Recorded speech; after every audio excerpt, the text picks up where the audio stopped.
Così fan tutte was actually one of the first operas that I ever saw, and I don't remember a massive amount about the production that I saw, but I do remember being struck by how amazing the music was. And I think it is one of the challenges with this particular opera is the music leads you into a world that's really romantic and truthful, and yet at the heart of the piece is this deception and this trickery. I mean, a really nasty trick, in my opinion, a really nasty trick that is played on these two young women. I think as a director, one of the biggest struggles has been finding a way to feel that we're honouring the beauty of the music, but also honouring the inherent comedy of the piece. It is a comedy. For me, it's a slight tragic comedy, and I think that's definitely the route that we've elected to go down.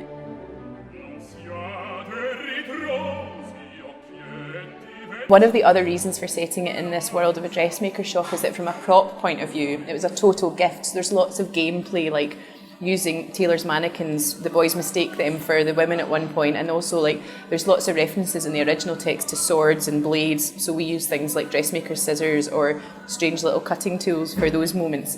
So it kind of, the world, the setting lent itself to lots of comic play. I think you were great with the props. Also at the beginning, I think we talked a lot about creating a world that was really plausible for each of the characters to inhabit, that they always had a reason to be in there, and having a shop that had access for both the male characters and female characters all to be in this one room at the same time was very important for us, and I think that's why the shop setting works so well as everything else, the accoutrements that come with a shop and giving you the tools to create, you know, the comedy. Yeah.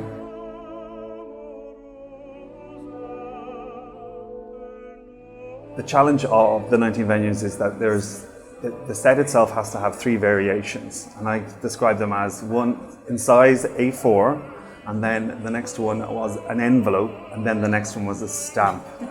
That is the difference between the variations between all these different venues. So I worked very hard with the technical team at Scottish Opera, and Mark Howard and his team have done an amazing job of making sure the set can change in its variations. Walls pop out, pieces of floor remove, and that itself was probably the hardest part of it. It's very easy to create something very beautiful, but it's very hard to make it work in 3 different variations.